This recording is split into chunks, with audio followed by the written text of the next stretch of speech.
بسم اللہ الرحمن الرحیم. میرا یہ پیغام سیالکوٹ کی عظیم بزنس کمیونٹی اور تاجر برادری کے لیے ہے.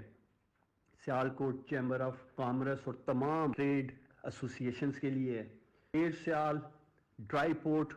اور ایئرپورٹ کے میرے تمام قابل احترام ڈائریکٹرز کے لیے ہے. جیسا کہ آپ سب کے علم میں آج مجھے اور میرے خاندان کو ریاستی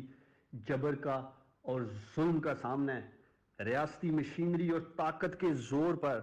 ہمارے کاروباری ادارے کو سیاسی انتقام کا نشانہ بنایا جا رہا ہے. اور میں آپ کو بتانا چاہتا ہوں عدالتی احکامات کے باوجود مختلف بے بنیاد وجوہات بنا کر ہمارے کاروباری ادارے کو بار بار بند کیا جا رہا ہے. اس سیالکوٹ میں ظالم ظلم اور بربریت کی اس سطح تک گر چکا ہے کہ ہمارے ادارے کو لاحق خطرات اور اس سے منسلک ہزاروں ورکرز اور ملازمین کا روزگار خطرے میں پڑ چکا ہے. اور آج میں آپ سے اس لیے مخاطب ہوں کہ آپ گواہ ہیں.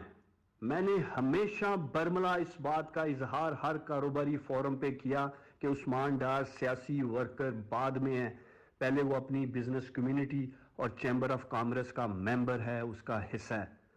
میرے دوستوں، میرے بزرگوں، میرے قابل احترام بزنس کمیونٹی اور تاجر برادری کے محنت کش جنہوں نے سیالکوٹ کے لیے بے شمار کام کیا ہے، میں آپ سب کو اس لیے آج مخاطب کر رہا ہوں کہ یہی وجہ تھی کہ میں نے ہمیشہ خود کو سیالکوٹ کی کاروباری برادری کا حصہ سمجھا. یہی وجہ تھی کہ جب کرونا پینڈیمک میں سیالکوٹ کی تمام فیکٹریز اور تاجر برادری کی دکانوں کو جبری بندش کا سامنا تھا تو اس وقت واحد آپ کا یہ بھائی، آپ کا یہ بیٹا عثمان ڈار ہی تھا جو اس وقت کے ڈی سی سیالکوٹ اور کمشنر گجرانوالہ کے سامنے آپ سب کے ساتھ مل کر کھڑا ہو گیا تھا. آواز اٹھائی تھی اس وقت کی ناانصافی کے ساتھ اور اس وقت کے وزیر اعظم پاکستان کو خط لکھا جس جبری بندش کا سامنا تھا ہماری انڈسٹری کو. اور آپ سب کو یاد ہوگا تمام فیکٹریز، چاہے وہ دکانیں تھیں، بزنسز تھے، بلا تفریق اس بات کو مد نظر نہیں رکھا کہ اس کاروباری شخص کا کس سیاسی جماعت سے تعلق ہے. صرف یہ دیکھا کہ یہ سیالکوٹ کا کاروباری ہے، سیالکوٹ کا عظیم بیٹا ہے اور سیالکوٹ اور ملک کے لیے محنت کر رہا ہے. تو میرے دوستوں،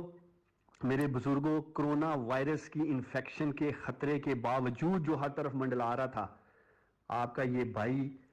اپنی چیمبر کی ٹیم کے ساتھ، ٹریڈ ایسوسیشنز کے ساتھ، انجمن تاجرہ کے ساتھ، سب کے ساتھ گلی گلی فیکٹری فیکٹری گیا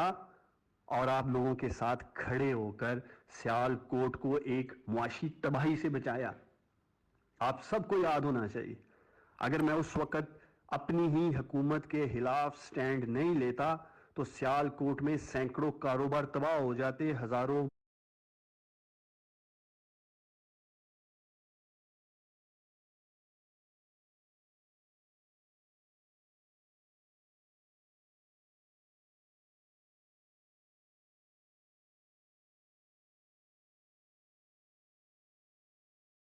مزدور بے روزگار ہو جاتے. میرا یہ کوئی احسان نہیں تھا سیالکوٹ کی انڈسٹری پہ یا تاجر برادری پہ یا سیالکوٹ کے عظیم لوگوں پہ. حکومت میں ہوتے ہوئے بطور بزنس کمیونٹی ممبر، بطور چیمبر آف کامرس ممبر یہ میرا فرض تھا کہ میں آپ سب کے ساتھ کھڑا ہوتا. آپ سب کو یاد ہونا چاہیے کہ اس کے علاوہ جب بھی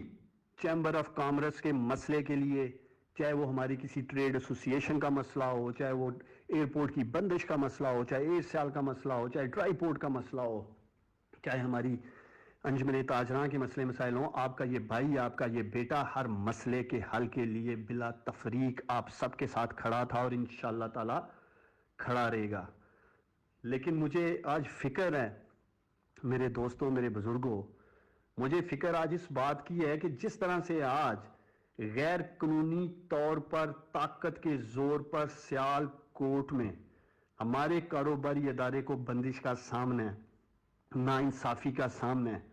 اگر اس روایت کو قائم ہونے دیا گیا سیالکوٹ میں تو مستقبل میں یہ ظلم و ریاستی جبر آپ کے اپنے کاروباری اداروں تک پہنچ سکتا ہے.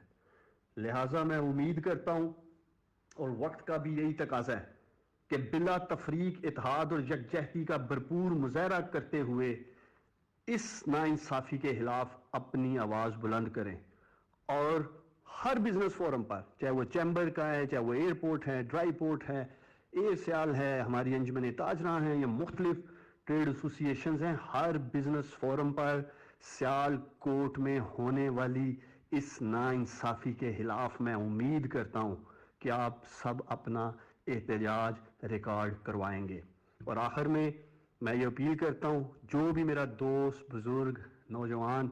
میرے اس پیغام کو سن رہا ہے، اس کو زیادہ سے زیادہ شیئر کریں، میرا یہ پیغام ہر کاروباری اور تاجر تک پہنچانے میں میری مدد کریں۔